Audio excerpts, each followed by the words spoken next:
Voilà, nous allons finir le cycle Codexis avec cette dernière et troisième vidéo qui consiste à installer la dynamique mais de façon durable. Dans la première vidéo, nous avons vu comment vous connecter à votre nouvelle équipe sans rien bousculer et en instaurant un véritable climat de confiance. Dans la deuxième, on a vu comment structurer l'action tout en gardant la confiance. Et aujourd'hui, vous allez découvrir comment installer une dynamique durable.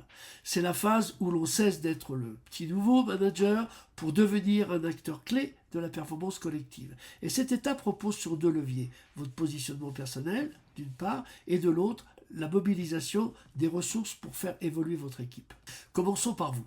Un manager solide, c'est quelqu'un qui sait où il se situe, qui connaît son rôle dans son environnement et dans la stratégie de l'entreprise. Alors, prenez le temps d'observer quelle est la position réelle de votre entreprise sur son marché, quelle est la stratégie annoncée et surtout comment elle est appliquée. Et vous, où vous placez-vous dans ce système ?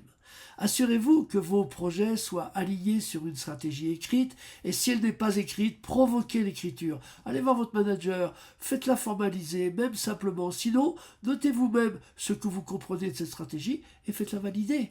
Pourquoi ? Parce qu'on ne peut pas rallier une équipe sans une direction floue et officielle. Une fois que votre cap est clair, vous allez identifier les leaders naturels de l'entreprise, ceux qui font avancer les choses, qui entraînent, qui inspirent.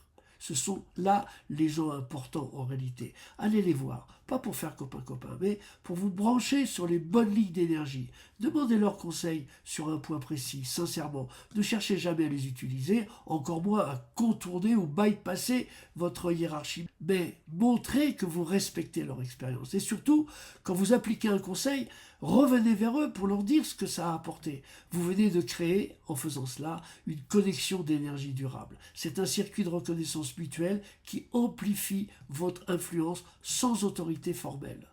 Maintenant, il va falloir mobiliser des ressources. Le deuxième levier, vos collaborateurs. Vous avez maintenant besoin de les aider à grandir. Comment vous allez faire ?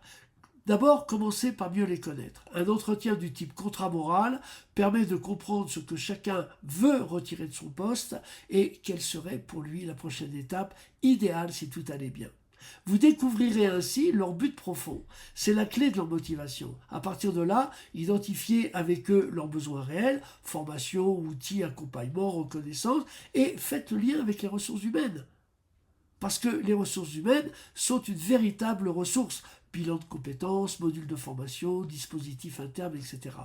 Donc soyez l'allié avec les RH, non pas pour déléguer, mais pour obtenir les moyens concrets d'évolution pour votre équipe. Vous deviendrez le relais naturel de leur développement. Il reste maintenant à passer dans une phase de consolidation. Quand vos collaborateurs sentent que vous les aidez à progresser et que votre direction voit en vous un maillon fiable, aligné et connecté aux bons acteurs, vous avez atteint le point d'équilibre, celui du manager intégré, reconnu et crédible. Et à ce moment-là, vous n'êtes plus en période d'essai. Voilà la clé de cette troisième phase. Connecter à la stratégie, connecter à l'énergie et connecter à votre équipe. À partir de là, vous entrez dans le management du quotidien, celui qui fait grandir les gens et consolide les résultats. Et ça, je dirais que c'est une autre histoire. Souvenez-vous, dans la durée, ce n'est pas la puissance qui compte, c'est la résonance. Et la résonance, c'est quand tout est aligné. Votre cap, vos liens, vos valeurs, etc. Donc, si le sujet vous parle, je vous invite à réserver un créneau dans mon agenda. On prendra le temps de voir ensemble comment vous pourriez utiliser la méthode Codexis dans votre organisation pour en faire un vrai levier d'intégration et de performance durable. Je vous dis à bientôt.